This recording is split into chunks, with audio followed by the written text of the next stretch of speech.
Motors passenger vehicle செக்மெண்டோட December month sales report வந்து பாத்தீங்க அப்படின்னா வெளியே வந்திருக்கு. அதுல என்ன தெரியுது அப்படின்னா நல்லாவே வந்து பாத்தீங்க அப்படின்னா சேல்ஸ் வந்து இன்க்ரீஸ் இருக்குது தெரியுது. இந்த டிசம்பர் மாசம் மட்டும் 14% சேல்ஸ் growth வந்து பாத்தீங்க அப்படின்னா ஏறி இருக்கு. முன்னாடி 44,200 வண்டி வித்தவங்க இப்ப 50,000 வண்டி வந்து பாத்தீங்க அப்படின்னா வித்திருக்காங்க. சோ 14% இன்க்ரீஸ் வந்து பாத்தீங்கன்னா ஆயிருக்கு. மெயினா இந்தியன் பிசினஸ் வந்து பாத்தீங்கன்னா சூப்பரா இன்க்ரீஸ் வந்து ஆயிருக்கு. இவியை பொறுத்தவரை சேல்ஸ் growth 24% கிட்ட வந்து பாத்தீங்கன்னா இன்க்ரீஸ் ஆயிருக்கு. 7,000 வண்டி கிட்ட வந்து பாத்தீங்கன்னா வித்திருக்காங்க. இப்ப இந்த குவார்டர்லி நம்பர்ஸ் வந்து பார்க்கும்போது இந்த Q3ல மட்டுமே 1,70,000 வண்டி வந்து பாத்தீங்கன்னா வித்திருக்காங்க. இதுவே நம்ம போன வருஷத்தோட Q3 நம்ம செக் பண்ணி பார்த்தோம்னா 1,40,000 வண்டி 30,000 வண்டி வந்து பாத்தீங்கன்னா எக்ஸ்ட்ராவா வந்து வித்திருக்காங்க இந்த Q3ல. 2025 பெஸ்ட் பெர்ஃபார்மிங் சேல்ஸா வந்து பாத்தீங்க அப்படின்னா இங்க டாடா மோட்டார்ஸ்க்கு வந்து இருக்கு. 5,80,000 வண்டி வந்து பாத்தீங்க அப்படின்னா வித்திருக்காங்க. அதுல 81,000 வண்டி வந்து இவி வண்டியாவே வந்து பாத்தீங்க அப்படின்னா வித்திருக்காங்க. எஸ்யூவிஸ் வந்து பாத்தீங்கன்னா இப்பதான் கிளியரான டிராக்ஷன்ஸ் வந்து கிடைச்சிருக்கு. இப்பதான் இந்த டாடா சியரா வந்து பாத்தீங்கன்னா லான்ச் பண்றாங்க. சோ எஸ்யூவி மார்க்கெட் வந்து இருக்கு. அதை வந்து பாத்தீங்கன்னா பிடிக்கிறதுக்கான பிளான்ல வந்து இறங்கியிருக்காங்க. சோ இது வந்து டாடா மோட்டார்ஸ் பேசஞ்சர் வெஹிக்கிள் செக்மெண்டோட சேல்ஸ் ரிப்போர்ட்டா வந்திருக்கு. சேல்ஸ் பொறுத்தளவு சூப்பராவே வந்து பாத்தீங்கன்னா பெர்ஃபார்மன்ஸ் வந்து இருக்கு.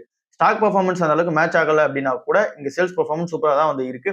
சோ அந்த ஒரு ரீசனால நம்ம கன்சிடர் பண்ணிட்டு போவோம். வேல்யூஷன்ஸ் வந்து பாத்தீங்கன்னா சூப்பராவே வந்து இருக்கு.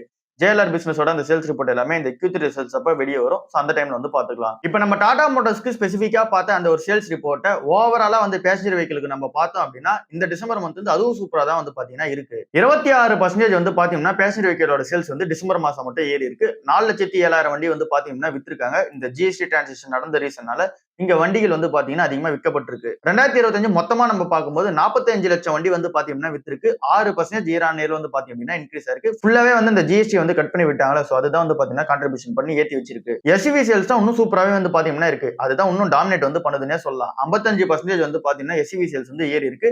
இந்த அளவுக்கு பேசஞ்சர் வெஹிக்கிள் சேல்ஸ்லாம் வந்து பாத்தீங்கன்னா ஏர்ல இவி சேல்ஸ் வந்து பாத்தீங்கன்னா இன்க்ரீஸ் ஆகல. பட் ஆனா எஸ்யூவி சேல்ஸ் வந்து 55% இயர் ஆன் இயர்ல வந்து பாத்தீங்கன்னா இன்க்ரீஸ் ஆயிருக்கு. இந்த டிசம்பர் மந்தோட டாப் பெர்ஃபார்மர் வந்து யாருன்னு சொல்லி பார்த்தோம்னா மாருதி சுசுகி வந்து ஃபர்ஸ்ட்ல வந்து இருக்காங்க. 37% வந்து பாத்தீங்க அப்படின்னா இங்க சேல்ஸ் வால்யூம் இன்க்ரீஸ் பண்ணிருக்காங்க. அதுக்கு அடுத்ததா இருக்கிறது இங்க மஹேந்திரா வந்து இருக்காங்க. 23% சேல்ஸ் வால்யூம் வந்து இன்க்ரீஸ் பண்ணிருக்காங்க. அதுக்கு அடுத்ததா டாடா மோட்டார்ஸ் இருக்காங்க. 13% சேல்ஸ் வால்யூம் வந்து இன்க்ரீஸ் பண்ணிருக்காங்க. Hyundai வந்து பாத்தீங்கன்னா இங்க பிளாட்டா தான் வந்து பாத்தீங்கன்னா இருக்காங்க. பெருசா வந்து இன்க்ரீஸ் பண்ணல. ஏன் இந்த அளவுக்கு மாருதி சுசுகி வந்து 37% ஏத்திருக்காங்க அப்படின்னா அங்க சேல்ஸ் வந்து பார்க்கும்போது இங்க ஸ்மால் கார்ஸ் எல்லாமே வந்து பாத்தீங்க அப்படின்னா சூப்பரா சேல்ஸ் வந்து நடந்திருக்கு. அந்த என்ட்ரி லெவல் செக்மெண்ட் இருக்குல்ல, சோ திரும்ப வந்து பாத்தீங்கன்னா அது கம்பேக் ஆக ஆரம்பிச்சிருக்கு. இந்த ரேட் கட் நடந்த ரீசனால. சோ எல்லாமே வந்து பாத்தீங்கன்னா பேசஞ்சர் வெஹிக்கிள்ஸோட சேல்ஸ் பொறுத்தளவு சூப்பராவே வந்து இருக்கு. எஸ்யூவிக்கான அந்த டிமாண்ட் வந்து சூப்பராவே வந்து இருக்கு. சோ நம்ம இங்க ஒரு ஆட்டோமொபைல் ஷேரா வந்து பார்க்கும்போது இப்போதைக்கு டாடா மோட்டார்ஸ் பேசஞ்சரும் கமர்ஷியல் வந்து பாத்தீங்க அப்படின்னா கன்சிடரபிள் ஸ்டேஜ்ல வந்து இருக்கு. அதர் ஸ்டாக்ஸ் எல்லாமே கன்சிடர் பண்ற ஸ்டேஜ்லயே வந்து கிடையாது. சோ அதனால அதை மட்டும் கன்சிடர் பண்ணிட்டே போவோம். ஜேஎஸ்டபிள்யூ மோட்டார்ஸும் மஹேந்திரா அண்ட் மஹேந்திராவும் என்ன சொல்றாங்க அப்படின்னா இங்க ஹைபிரிடை விட REEVக்கு வந்து பாத்தீங்க அப்படின்னா நீங்க பாலிசி வந்து இன்சென்டிவ் தருவீங்கன்னும் போது நாங்க அதுக்கான ஃபோக்கஸ்ல வந்து போவோம். இல்ல நீங்க பாலிசி இன்சென்டிவ்ஸ் தரல அப்படின்னா நாங்க பியூர் இவிக்கே வந்து பாத்தீங்கன்னா மூவ் பண்ண ஆரம்பிப்போம்னு சொல்லியிருக்காங்க. ரேஞ்ச் எக்ஸ்டெண்டட் எலக்ட்ரிக் வெஹிக்கிள் தான் இந்த REEVன்னு சொல்றது. சோ இது என்னன்னு சிம்பிளா பார்த்தோம் அப்படின்னா எலக்ட்ரிக் வெஹிக்கிள் வண்டி தான் அது. பட் ஆனா இங்க வந்து பெட்ரோல் கெபாசிட்டி வந்து இருக்கும். அந்த பெட்ரோல் கெபாசிட்டி வச்சு இங்க பேட்டரியை மட்டும் வந்து பாத்தீங்கன்னா ரீசார்ஜ் வந்து பண்ணிக்கும். அது வந்து என்டையரா வந்து பாத்தீங்கன்னா காரை டிரைவ் பண்ணி எடுத்துட்டு போவாது. பட் ஆனா பேட்டரி மட்டும் இங்க ரீசார்ஜபிள் வந்து பண்ணிக்கும். சோ இதுதான் வந்து பாத்தீங்கன்னா இந்த ரேஞ்ச் எக்ஸ்டெண்டட் இவியா வந்து பாத்தீங்கன்னா இருக்கு. சோ இங்க மார்க்கெட்டை பொறுத்தவரை இங்க கன்சூமர் எல்லாம் என்ன ப்ரிஃபர் பண்றாங்க அப்படின்னா 8% வந்து பாத்தீங்கன்னா பியூரான இவி வந்து பாத்தீங்கன்னா ப்ரிஃபர் பண்றாங்க. பட் ஆனா 33% ஆஃப் மக்கள் வந்து ஹைபிரிட் கார்ஸ் தான் வந்து பாத்தீங்கன்னா ப்ரிஃபர் பண்றாங்க. அதாவது இங்க இவி கூடவே வந்து பாத்தீங்கன்னா இங்க பெட்ரோல் டீசல் வந்து சேர்ந்து வருதுல்ல, சோ இந்த வண்டியை தான் வந்து பாத்தீங்கன்னா ப்ரிஃபர் பண்றாங்க. சோ இங்க பியூர் இவிஸை விட இங்க ஹைபிரிட் வண்டிக்கு தான் அதிகமான ப்ரிஃபரன்சஸ் வந்து பாத்தீங்கன்னா இருக்கு. சோ இப்போ இந்த மாதிரியான இந்த ரேஞ்ச் எக்ஸ்டெண்டட் இவிஸ்க்கான அந்த ஒரு பாலிசி எல்லாம் எடுத்துட்டு வந்தாங்க அப்படின்னா இங்க பியூர் இவி கோல்னு நம்ம இந்தியா வந்து பாத்தீங்கன்னா வச்சிருக்காங்க. அந்த கோல் வந்து பாத்தீங்கன்னா அஃபெக்ட் ஆகும் அப்படின்ற மாதிரி வந்து சொல்லியிருக்காங்க. சோ இது எப்படி பார்த்தாலுமே இவி கம்பெனிஸ்க்கு இது சப்போர்ட் ஆச்சு அப்படின்னும் போது இது வந்து பிளஸ்ஸா தான் வந்திருக்கும். சப்போர்ட் ஆகல அப்படின்னா நெகட்டிவா வந்திருக்கும். ஃபோர்ஸ் மோட்டார்ஸோட சேல்ஸ் ரிப்போர்ட்டை நம்ம பார்க்கும்போது இந்த டிசம்பர் மந்த் மட்டுமே 48% வந்து பாத்தீங்கன்னா சேல்ஸ் வந்து பாத்தீங்கன்னா அதிகமா இருக்கிறதா சொல்றாங்க. 3000 வண்டி வந்து பாத்தீங்க அப்படின்னா வித்திருக்கதா சொல்றாங்க இந்த டிசம்பர் மாசம் மட்டும். அதுல எக்ஸ்பெஷலா இந்தியால மட்டும் பார்க்கும்போது 2,950 வண்டி வந்து பாத்தீங்க அப்படின்னா வித்திருக்காங்க. சோ இந்தியால நல்ல சேல்ஸ் வந்து பாத்தீங்கன்னா இன்க்ரீஸ் பண்ணிருக்காங்க. 48% வந்து பாத்தீங்க அப்படின்னா இன்க்ரீஸ் பண்ணிருக்காங்க. இதுவே நம்ம வந்து இங்க எக்ஸ்போர்ட் வந்து பார்க்கும்போது முன்னாடி 50 வண்டி வந்து வித்தவங்க இப்ப 90 வண்டி வந்து பாத்தீங்கன்னா எக்ஸ்போர்ட் வந்து பண்ணிருக்காங்க டிசம்பர் மாசம் மட்டும். சோ இது எல்லாமே வந்து பாத்தீங்கன்னா ஃபோர்ஸ் மோட்டார்ஸ்ல ஒரு பெரிய அப்டேட்டா தான் வந்து இருக்கு. சோ நல்ல சேல்ஸ் ரிப்போர்ட் வந்து பாத்தீங்கன்னா வச்சிட்டு இருக்காங்க. பட் ஆனா இந்த கம்பெனி இந்த வருஷம் மட்டுமே ரொம்பவே வந்து பாத்தீங்கன்னா மார்க்கெட்ல ஏறிடுச்சு. சோ இந்த டைம்ல இந்த ஸ்டாக் வந்து கன்சிடர் பண்ண முடியாது. அண்ட் தென் ஸ்டாக்கோட பிரைஸுமே 20,000 கிட்ட வந்து பாத்தீங்க அப்படின்னா இருக்கும். சோ ரொம்பவே வந்து பாத்தீங்கன்னா ஓவர் பிரைஸ்ல தான் வந்து இருக்கு. பிரைஸ் ட்ரெண்டிங்ஸ் 25 வந்து இருக்கு. சோ இதோட பெட்டரா வந்து பாத்தீங்கன்னா டாடா மோட்டார்ஸ் கமர்ஷியல் வெஹிக்கிளே வந்து இருக்கு. ஸோ அதனால அதை வந்து கன்சிடர் பண்ணிப்போம். ஸ்விக்கி ஜொமேட்டோட ஒர்க்கர்ஸ் எல்லாமே வந்து பாத்தீங்கன்னா இங்க ஸ்ட்ரைக் வந்து பண்ணியிருந்தாங்க டிசம்பர் 31 பட் ஆனாலுமே இங்க நியூ இயர் அப்ப வந்து பாத்தீங்க அப்படின்னா 75 லட்சம் ஆர்டர்ஸ் வந்து பாத்தீங்க அப்படின்னா இங்க பண்ணப்பட்டிருக்கு. அதை 4.5 லட்சம் டெலிவரி பார்ட்னர்ஸ் மூலமா வந்து பாத்தீங்கன்னா இந்த ஆர்டர்ஸ் வந்து சேர்த்திருக்காங்க. ஸோ இங்க இவ்வளவு ஸ்ட்ரைக் நடந்தாலுமே இது வந்து பாத்தீங்க அப்படின்னா அந்த கம்பெனிஸ்க்கு பெரிய பிரச்சனையா வந்து இல்ல. டெலிவரி பார்ட்னர்ஸ் மூலமா வந்து பாத்தீங்க அப்படின்னா இங்க எல்லாமே எடுத்து போய் சேர்த்துட்டு இருக்காங்க. அதுல மெயின் பீக் டைமா வந்து பாத்தீங்கன்னா இருந்தது 9:30 மணிக்கு வந்து பாத்தீங்கன்னா சொல்றாங்க. அதிகமான ஆர்டர்ஸ் வந்து பிரியாணி, பீஸாஸ் இந்த மாதிரி தான் வந்து பாத்தீங்கன்னா அதிகமா ஆர்டர்ஸ் வந்து வந்திருக்கதா சொல்றாங்க. இதை தாண்டி ஸ்வீட் ஐட்டம்ஸ்ல அல்வாக்கு வந்து பாத்தீங்கன்னா அதிகமான ஆர்டர்ஸ் வந்திருக்கதா சொல்றாங்க. அண்ட் தென் நீங்க ஸ்விக்கியோட அந்த டைனோட்டும் வந்து பாத்தீங்க அப்படின்னா அதிகமான சர்ஜ் வந்து இருக்கதா சொல்றாங்க. ஸோ டைனோட்ஸ்க்கும் அதிகமான புக்கிங்ஸ் வந்து நடந்திருக்கு. ஸோ இந்த நியூ இயர் அப்ப இந்த கம்பெனிஸோட எம்ப்ளாயிஸ் எல்லாமே ஸ்ட்ரைக் பண்ணியிருந்தாங்க. பட் ஆனாலுமே இது வந்து பாத்தீங்கன்னா பெருசா அஃபெக்ட் பண்ணப்படல. நல்ல சேல்ஸ் வந்து பாத்தீங்கன்னா பண்ணிருக்காங்க. கவர்மெண்ட் வந்து சேஃப்கார்ட் டியூட்டியா இங்க ஸ்டீலோட இம்போர்ட்ஸ்க்கு வந்து பாத்தீங்க அப்படின்னா போட்டிருந்தாங்க. ஸோ இது வந்து பாத்தீங்கன்னா அடுத்த 3 வருஷத்துக்கு இருக்க போகுது.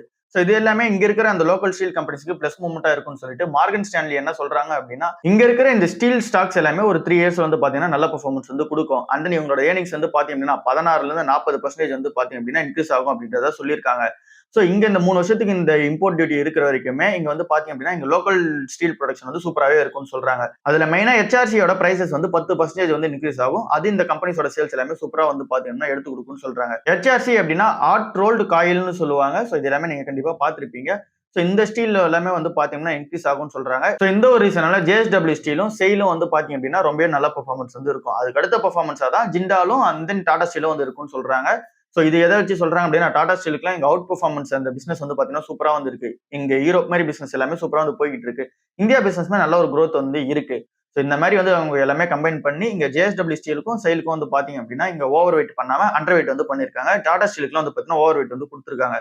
சோ எப்படி பார்த்தாலுமே எல்லா ஸ்டீல் கம்பெனிஸுமே ஓவர் பிரைஸ்ல தான் வந்து இருக்கு. சோ அதனால வெயிட் பண்ணி பார்த்து கன்சிடர் பண்றது பெட்டரா இருக்கும்.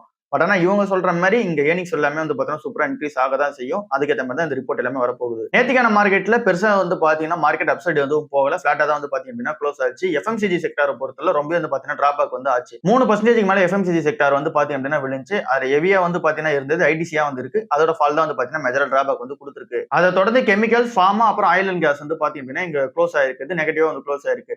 ஆட்டோமொபைல்ஸ் மட்டும் கொஞ்சம் பாசிட்டிவா இருக்கு. அதை தாண்டி இங்க ஐடிஎம் மெட்டல்ஸ் வந்து பாத்தீங்கன்னா கொஞ்சம் பாசிட்டிவா வந்து பாத்தீங்க அப்படின்னா இருந்திருக்கு நேத்திக்கான மார்க்கெட்ல. மேஜரான டிராபேக் வந்து ஆனது காட்ஃப்ரே பிலிப்ஸ் வந்து 19%, ஐடிசி வந்து ஒரு 9%, அண்ட் நீங்க விஎஸ்டி இண்டஸ்ட்ரீஸ் 1% வந்து ஆயிருக்கு. இது எல்லாமே சிகரெட் ஸ்டாக்ஸ்ல ஓவராலா வந்து பார்க்கும்போது ரிலையன்ஸ் இன்ஃப்ராஸ்ட்ரக்சர்லாம் ஒரு 5% வந்து விழுந்திருக்கு. ஏத்தர் கம்பெனியுமே வந்து பாத்தீங்க அப்படின்னா விழுந்திருக்கு. சோ நேத்திக்கான மார்க்கெட்ல எல்லாமே வந்து பாத்தீங்கன்னா கொஞ்சம் வீக்கா தான் வந்து இருந்திருக்கு. மேஜரா ஏறது வந்து வோடஃபோன் ஐடியா வந்து ஏறி இருக்கு. பட் ஆனாலுமே அந்த ரேலி வந்து பாத்தீங்க அப்படின்னா டெம்பரரியா தான் வந்து பாத்தீங்கன்னா இருக்கு. சோ திரும்ப வந்து பாத்தீங்கன்னா ஒரு ஜிஎஸ்டி நோட்டீஸ் வந்து கொடுத்திருக்காங்க. சோ எல்லாமே வந்து பாத்தீங்கன்னா இங்க பாசிட்டிவ் நெகட்டிவ் எல்லாமே கலந்து தான் இங்க வோடஃபோன் ஐடியால இருக்கு. பட் ஆனா இன்னும் கம்பேக் ஆகிற மாதிரி தெரியல. ஆட்டோ ஸ்டாக்ஸ் அவுட் பெர்ஃபார்ம் பண்ணுச்சுல. சோ இதுல வந்து அசோக் லேலண்ட் 3%, ஓலா எலக்ட்ரிக் வந்து ஒரு 3.5% வந்து ஏறி இருக்கு. இந்த ஓலா எலக்ட்ரிக் கம்பெனி ஏறதுக்கு பின்னாடி இருக்க ரீசன் என்ன அப்படின்னா ஹைப்பர் சர்வீஸ் ஸ்டேஷன் சொல்லிட்டு அந்த கம்பெனிஸோட அந்த ஆப்லயே வந்து பாத்தீங்கன்னா கொடுத்திருந்தாங்க. அதாவது நீங்க அந்த கம்பெனியோட கஸ்டமரா இருக்கீங்க அப்படின்னா, ஓலாவோட கஸ்டமரா இருக்கீங்க அப்படின்னா உங்களோட ஆப்குள்ளேயே இந்த ஹைப்பர் சர்வீஸ் ஸ்டேஷன் சொல்லிட்டு ஒன்னு இருக்கு. சோ அந்த ஆப்ஷன் நீங்க எனேபிள் பண்ணும்போது உங்களால வந்து பாத்தீங்க அப்படின்னா உங்களோட வண்டி எடுத்துட்டு போயிட்டு அங்க சர்வீஸ் வந்து விட்டுக்க முடியும் குறிப்பிட்ட டைம்ல. சோ அந்த டைமிங் வந்து பாத்தீங்கன்னா நீங்களே செலக்ட் பண்ணிக்கலாம். அந்த டைம் ஸ்லாட் என்ன வேணும்னு சொல்லிட்டு. சோ நீங்க செலக்ட் பண்ணிட்டு திரும்ப வண்டி விட்டுட்டீங்க அப்படின்னா அந்த ஸ்டேட்டஸ் வந்து என்ன இருக்குன்றதெல்லாம் கூட நீங்க போன்ல வந்து ட்ராக் பண்ணிக்கலாம். மேக்ஸிமம் 77% வந்து பாத்தீங்கன்னா அந்த சர்வீஸ் வர்றவங்களுக்கு சேம் டேவே வந்து பாத்தீங்கன்னா கொடுத்துறதா சொல்றாங்க. மீதி இருக்கவங்களுக்கு தான் வந்து பாத்தீங்க அப்படின்னா உங்க இஷ்யூஸை பொறுத்து டேஸ் வந்து பாத்தீங்கன்னா எக்ஸ்டெண்ட் ஆகிறதா சொல்றாங்க. சோ இது எல்லாமே வந்து பாத்தீங்கன்னா எங்க கஸ்டமரா ரொம்ப வந்து பாத்தீங்கன்னா ட்ராக்ஷன் பண்ணிருக்கு. அண்ட் இந்த கம்பெனில 1000 டெக்னீஷியன்ஸ் வந்து புதுசா வந்து ஆட் பண்ணிருக்காங்க. சோ எல்லாமே வந்து பாத்தீங்கன்னா ஒரு டர்ன் அரவுண்ட் ஆகிற மாதிரி தெரியுற ரீசனால இங்க ஓலா எலக்ட்ரிக் வந்து ஏத்திருக்காங்க. அண்ட் இந்த டிசம்பர் மந்த்லயுமே ஓலாவோட அந்த புக்கிங்ஸ் வந்து பாத்தீங்கன்னா அதிகமா இருக்கு. பட் ஆனாலுமே பெருசா வந்து பாத்தீங்கன்னா growth வந்து இல்ல. இங்க ஏத்தர் எனர்ஜியை வந்து பாத்தீங்கன்னா இவங்க என்னைக்கு முறியடிக்கிறாங்களோ அன்னைக்கு வந்து பார்க்கலாம். பட் ஆனா அதுக்கான சான்சஸ் ரொம்ப லெஸ்ஸா தான் இருக்கு. கோல்டு வந்து 2025ல 75% வந்து ஏறிச்சு. சில்வர் வந்து 150% மேல வந்து பாத்தீங்க அப்படின்னா ஏறிச்சு. பட் ஆனா அதே சேம் டைம்ல காப்பருமே ஒரு 50% வந்து ஏறி இருக்கு. இதை பத்தி இன்வெஸ்ட்மெண்ட் பண்ணலாமா அப்படின்னு சொல்லிட்டு கேட்டுட்டு இருந்தீங்க. பட் ஆனா இங்க நம்ம சில்வரும் காப்பரும் ஒரே மாதிரி தான் வந்து பார்த்தாகணும். ரெண்டுமே வந்து பாத்தீங்கன்னா இண்டஸ்ட்ரி டிமாண்டை பொறுத்து மாறிக்கிட்டே இருக்கும். இப்ப ஏஐ டேட்டா சென்டர்ஸ் வந்து வருது அப்படின்னா அதுக்கு இந்த டிமாண்ட் வந்து அதிகமா தான் வந்து இருக்கு காப்பருக்கும் சில்வருக்கும். சோ அந்த ஒரு டிமாண்ட் ஷார்டேஜ் இருக்கிற ரீசன்னால இங்க வந்து பாத்தீங்கன்னா மார்க்கெட்ல ஏறுது. சோ இங்க ஏஐ டேட்டா சென்டர்ஸ் அப்புறம் வந்து பாத்தீங்கன்னா இங்க சிப் டிசைனிங் அண்ட் தென் இங்க இண்டஸ்ட்ரீஸ்ல எல்லா இடத்துலயும் மேக்ஸிமம் வந்து யூஸ் பண்ண ஆரம்பிப்பாங்க. அண்ட் தென் நீங்க இன்ஃப்ராஸ்ட்ரக்சரும் வந்து பாத்தீங்கன்னா காப்பருக்கு தனி சப்போர்ட் வந்து பண்ணுது. சோ இங்க இன்ஃப்ராஸ்ட்ரக்சரா வந்து வளரும் போது இங்க ஹவுசஸ் எல்லாமே அதிகமாகுது, ரியல் எஸ்டேட் எல்லாமே வந்து பாத்தீங்கன்னா அதிகமாகுது அப்படின்னா அங்க அதிகமான காப்பர் வாய்ஸ் வந்து பாத்தீங்கன்னா யூஸ் பண்ணப்படுவாங்க. அண்ட் தென் நம்ம எலக்ட்ரிக்கல் வாய்ஸாவும் நிறைய வந்து பாத்தீங்கன்னா யூஸ் பண்ணப்படுவாங்க. சோ இது எல்லாமே காப்பரோட டிமாண்டை எக்ஸ்டாண்ட் பண்ணி வந்து வைக்கும். சோ இது எல்லாமே இப்ப இந்த டிமாண்டுக்கு ஏத்த மாதிரி இங்க சப்ளை வந்து இல்லாத ரீசனால காப்பரோட பிரைஸ் வந்து ஏறிட்டு இருக்கு. ஸோ இங்க சில்வர் அண்ட் தென் காப்பரை பொறுத்தளவுல இது எல்லாமே வந்து இங்க இண்டஸ்ட்ரி டிமாண்ட் எப்படி இருக்கு அண்ட் தென் இங்க எக்கனாமிக் growth எப்படி இருக்கு அப்படின்றத பொறுத்து டிசைட் பண்ண போறோம். பட் ஆனா கோல்ட பொறுத்தல அது வந்து பாத்தீங்க அப்படின்னா ஒரு கரன்சியா தான் வந்து பாத்தீங்கன்னா இன்னும் கன்சிடர் பண்ணிட்டு இருக்காங்க. ஸோ இந்த மாதிரியான பொசிஷன்ல நீங்க கன்சிடர் பண்ணீங்க அப்படின்னா பெட்டரா வந்து இருக்கும். ஸோ இங்க லாங் டர்ம் ஸ்ட்ராட்டஜியா வந்து போகும்போது நீங்க இந்த எல்லாமே நீங்க பார்த்து தான் இன்வெஸ்ட்மெண்ட் பண்றது பெட்டரா வந்து இருக்கும். ஏன் அப்படின்னா இங்க சில்வர் அண்ட் தென் காப்பர் வந்து என்னதான் ஏறினாலுமே திரும்ப வந்து ஃபால் ஆகுறதுக்கான சான்சஸ் ஹெவியா வந்து இருக்கு. பட் ஆனா அந்த அளவுக்கு கோல்டு வந்து பாத்தீங்கன்னா ஃபால் ஆகாது. அதனால பார்த்து கன்சிடர் பண்றது பெட்டரா இருக்கும். ஸ்மால் கேப் ஃபண்ட்ஸ் எல்லாமே இந்த 2025ல நெகட்டிவான ரிட்டர்ன்ஸ் தான் வந்து கொடுத்துருக்கு. எஃப்டியை கூட வந்து பாத்தீங்க அப்படின்னா பீட் பண்ணப்படல. இங்க only quantum small cap fund மட்டும் தான் இங்க 1ல இருந்து 2% ரிட்டர்ன் வந்து பாத்தீங்க அப்படின்னா கொடுத்துருக்கு 2025ல. மீதி இருக்க எல்லா ஸ்மால் கேப் ஃபண்ட்ஸுமே வந்து பாத்தீங்கன்னா நெகட்டிவான ரிட்டர்னா தான் வந்து இருக்கு. ஏன் நெகட்டிவான ரிட்டர்ன் அப்படின்னு சொல்லி பார்க்கும்போது இங்க ஸ்மால் கேப் ஸ்டாக்ஸ் எல்லாமே வந்து பாத்தீங்கன்னா பெரிய பெர்ஃபார்மன்ஸ் வந்து கிடையாது. நீங்க இண்டிவிஜுவல் ஸ்டாக்ஸ் வந்து பார்க்கும்போது நல்ல பெர்ஃபார்மன்ஸ் மாதிரி இருந்தாலுமே ஆனா இங்க ஓவரால் செக்டரா வந்து பார்க்கும்போது இண்டெக்ஸா வந்து பார்க்கும்போது வந்து பாத்தீங்கன்னா நெகட்டிவான பெர்ஃபார்மன்ஸ் தான். ஸோ அதனால எந்த ஒரு ஸ்மால் கேப் ஃபண்டுமே இங்க பெஸ்டான ரிட்டர்ன் வந்து கொடுக்க முடியல இந்த வருஷம் 2025ல மட்டும். பட் ஆனா நீங்க லாஸ்ட் ஒரு 5 வருஷம் எடுத்து பாத்தீங்க அப்படின்னா இங்க சிஆர்ஜிஆர் growth வந்து 20ல இருந்து 30% சிஆர்ஜிஆர் growth படி வந்து பாத்தீங்க அப்படின்னா எல்லா ஸ்மால் கேப் ஃபண்ட்ஸுமே க்ரோ ஆயிருக்கும். லைக் வந்து இங்க இந்த குவாண்டம் ஃபண்டா இருக்கட்டும், இல்ல அப்படின்னா நிப்பானோட ஸ்மால் கேப் ஃபண்டா இருக்கட்டும், இல்ல அப்படின்னா அந்த பந்தன் ஸ்மால் கேப் ஃபண்டா இருக்கட்டும், எல்லாமே வந்து பாத்தீங்கன்னா நல்ல ஒரு சிஏஜிஆர் growthல வந்து இருந்துச்சு. பட் ஆனா 2025 கொஞ்சம் நெகட்டிவா வந்திருக்கு. 2024 எண்ட்ல இருந்தே நெகட்டிவ்ல தான் வந்து பாத்தீங்கன்னா இருக்கு. சோ இந்த ஒரு ஸ்மால் கேப் ஃபண்ட்ல நீங்க புதுசா இன்வெஸ்ட்மெண்ட் ஸ்டார்ட் பண்ண போறீங்க அப்படின்னா இது வந்து பாத்தீங்கன்னா பெட்டரான டைமா வந்து கிடையாது. பட் ஆனா நீங்க ஏற்கனவே கண்டினியூ பண்ணிட்டு இருக்கீங்க அப்படின்னா நீங்க இன்னும் கண்டினியூ பண்றது பெட்டரா வந்து இருக்கும். ஏன் அப்படின்னா இன்னும் நெக்ஸ்ட் 2 to 3 இயர்ஸ் வந்து பாத்தீங்கன்னா எல்லாருமே லார்ஜ் கேப் ஸ்டாக்ஸ் தான் இன்வெஸ்ட்மெண்ட் பண்ண பார்த்தா சொல்லியிருக்காங்க. அண்ட் தென் எக்கனாமி வந்து பாத்தீங்கன்னா பெருசா வந்து growth ஆகல. ஸோ திரும்ப அந்த growth ஆகும்போது தான் ஸ்மால் கேப் ஸ்டாக்ஸ் எல்லாமே பெர்ஃபார்ம் பண்ண ஆரம்பிக்கும். தருண் கார்க்ன்றவங்க உண்டாய் மோட்டார்ஸ் இந்தியாவோட எம்டி அண்ட் சிஓவா ஜனவரி 1ஆம் தேதியில இருந்து எஃபெக்டிவ்ல வந்து வராங்க. இந்த உண்டாய் மோட்டார்ஸை பொறுத்தல உண்டாய் மோட்டார்ஸ் இந்தியால ஃபர்ஸ்ட் டைம் வந்து பாத்தீங்கன்னா ஒரு இந்தியன் சிஓ வந்து பாத்தீங்கன்னா உள்ள போட்டிருக்காங்க. 29 வருஷத்துல இது வரைக்கும் பண்ணதே வந்து கிடையாது. அண்ட் நீங்க தருண் கார்கை பொறுத்தல 30 வருஷம் வந்து பாத்தீங்கன்னா எக்ஸ்பீரியன்ஸ் வந்து இருக்கு. சாலிடான எக்ஸ்பீரியன்ஸ் வந்து பாத்தீங்க அப்படின்னா இருக்கு. மாருதி சுசுகில 26 வருஷம் வந்து பாத்தீங்கன்னா ஒர்க் பண்ணிருக்காங்க. ஸோ அங்க வந்து பாத்தீங்கன்னா நிறைய ரோல்ஸ் வந்து பாத்தீங்கன்னா ப்ளே பண்ணிட்டே வந்தாங்க. 26 வருஷம் எக்ஸ்பீரியன்ஸ் வந்து பாத்தீங்கன்னா அவருக்கு வந்து இருக்கு. அதுக்கப்புறமேட்டுக்கு 2019ல மாருதி சுசுகில இருந்து வெளியே வந்துட்டு உண்டாய் மோட்டார்ஸ் இந்தியால வந்து ஜாயின் பண்ணாங்க. அப்போ வந்து டைரக்டர் ஆஃப் அந்த மார்க்கெட்டிங் அண்ட் சேல்ஸ் வந்து பாத்தீங்கன்னா ஜாயின் பண்ணாங்க. அப்புறம் சீஃப் ஆப்பரேட்டிங் ஆஃபீஸரா வந்து வந்தாங்க. இப்போ வந்து எம்டி அண்ட் சிஓ வந்து பாத்தீங்கன்னா இங்க பொசிஷன் வந்து கொடுத்துருக்காங்க. ஸோ இவர் வந்து இந்த இந்தியன் மார்க்கெட் எப்படி ஆக்ட் ஆகும் அண்ட் தென் எல்லாமே வந்து பாத்தீங்கன்னா இவருக்கு தெரியும். அண்ட் தென் மார்க்கெட்டிங் வந்து எப்படி பண்ணணும் அப்படின்ற ஒரு ஐடியா வந்து பாத்தீங்கன்னா இருக்கு. ஏன்னா மாருதி சுசுகியோட மார்க்கெட்டிங் பத்தி நம்ம எல்லாருக்குமே தெரியும். அதே மாதிரி உண்டாய் வந்து பாத்தீங்கன்னா மார்க்கெட் பண்ணுவாருன்ற ஒரு எக்ஸ்பெக்டேஷன்ஸ் வந்து இருக்கு. ஸோ பார்க்கலாம் என்ன நடக்குது அப்படின்னு சொல்லிட்டு. ஐடிசி கம்பெனி வந்து 9% ஃபால் ஆயிருந்தாலுமே இந்த கம்பெனி ஸ்டில் கன்சிடரபிள் ஸ்டேஜில் தான் வந்து இருக்கு. அண்டர் வேல்யூடா தான் வந்து இருக்கு. என்ன ரீசனால அப்படின்னா இந்த கம்பெனி பிசினஸ் உள்ளே எஃப்எம்சிஜி வந்து பாத்தீங்க அப்படின்னா இருக்கு. அக்ரி பிசினஸ் வந்து இருக்கு. ஐடி பிசினஸ் வந்து இருக்கு. பேப்பர் பிசினஸ் வந்து பாத்தீங்க அப்படின்னா உள்ள இருக்கு. ஸோ இந்த ஒரு கம்பெனிக்கு இந்த ஒரு வேல்யூஷன்ஸ் வந்து கொடுத்து பெட்டரா தான் வந்து இருக்கு. அண்ட் தென் இப்போ 25ல இருந்து 23 வந்து பாத்தீங்க அப்படின்னா பிரைஸ் ட்ரெயினிங்ஸ் வந்து குறைஞ்சிருக்கும். இந்த ஒரு பிரைஸ் டாப் நடந்ததுக்கு அப்புறமா. ஸோ ஏன் இந்த செல் ஆஃப் நடக்குது அப்படின்னா மேஜர் ஆஃப் த ரெவன்யூ வந்து வருது சிகரெட்ல இருந்து வருது. ஸோ அதுக்கு வந்து பாத்தீங்க அப்படின்னா இப்போ டாக்ஸ் வந்து அதிகப்படுத்திருக்காங்க. பிப்ரவரி 1ஆம் தேதியில இருந்து வந்து பாத்தீங்கன்னா இந்த டாக்ஸ் வந்து அப்ளிகபிள் ஆக போகுது. ஸோ இந்த டாக்ஸ்ல வந்து பாத்தீங்க அப்படின்னா ஏற்கனவே ஸ்பெஷல் ஜிஎஸ்டியா ஒரு 40% வந்து இருக்கு tobacco and then pan masala ப்ராடக்ட்ஸ்க்கு. ஸோ அது உள்ளதான் இதுவும் வந்து வருது. ஸோ 40% ஸ்பெஷல் ஜிஎஸ்டியும் கூட ஆட் ஆனா இப்ப எக்ஸஸ் டியூட்டி வந்து பாத்தீங்க அப்படின்னா இன்க்ரீஸ் பண்ணிருக்காங்க. இந்த எக்ஸைஸ் டியூட்டி வந்து பாத்தீங்க அப்படின்னா ஒரு 20ல இருந்து 30% வந்து பாத்தீங்கன்னா இன்னும் டாக்ஸ் வந்து இன்க்ரீஸ் பண்ணி கொடுக்கும் அப்படின்ற மாதிரி சொல்றாங்க. ₹2050 இருந்து ₹8500 வரைக்கும் வந்து பாத்தீங்க அப்படின்னா பர் 1000 ஸ்டிக்ஸ்க்கு வந்து பாத்தீங்க அப்படின்னா இங்க எக்ஸைஸ் டியூட்டி வந்து போடப்படும் சொல்றாங்க. அதாவது 1000 ஸ்டிக்ஸ்க்கு அதாவது 1000 சிகரெட்ஸ்க்கு ₹2050 இருந்து ₹8500 வரைக்கும் வந்து பாத்தீங்கன்னா இங்க இந்த எக்ஸைஸ் டியூட்டி வந்து பாத்தீங்கன்னா இன்க்ரீஸ் ஆகலாம்னு சொல்றாங்க. சோ இந்த ஒரு ரீசனால ஒரு சிகரெட்டோட சேல்ஸ் ₹20 இருக்கு அப்படின்னா ₹25 வரைக்கும் வந்து பாத்தீங்கன்னா இன்க்ரீஸ் ஆகப்படும். இது எல்லாமே டீடைலா நம்ம நேத்துக்கான வீடியோல வந்து டிஸ்கஸ் பண்ணிருப்போம். அதை வந்து நீங்க செக் அவுட் பண்ணி பாத்தீங்கன்னா உங்களுக்கு சூப்பராகவே வந்து பாத்தீங்க அப்படின்னா புரியும். இந்த ஒரு ரீசனால தான் பாத்தீங்க அப்படின்னா மார்க்கெட்ல இறக்கி இருக்காங்க. சோ இங்க வந்து சிகரெட்டோட பிரைஸ் அதிகமாகுது அப்படின்னா கன்சூமர் எல்லாமே பிடிக்கிறது வந்து கம்மி பண்ணுவாங்க அப்படின்ற ஒரு எக்ஸ்பெக்டேஷன்ஸ். அந்த நீங்க லோக்கல் சிகரெட்ஸ் வந்து இருக்கு. அது எல்லாமே இல்லீகல் சிகரெட்ஸா வந்து இருக்கு. சோ அது எல்லாமே சீப்பான பிரைஸ்ல உள்ள வரும். சோ அந்த ஒரு ரீசனால இங்க சேல்ஸ் வால்யூம் வந்து டிராப் ஆகுன்ற ரீசனால மார்க்கெட் வந்து இறக்கி இருக்காங்க. சோ இதுதான் இன்னைக்கான ஓவரால் வீடியோவா வந்து இருக்கு. அடுத்த வீடியோல சந்திப்போம். பாய்.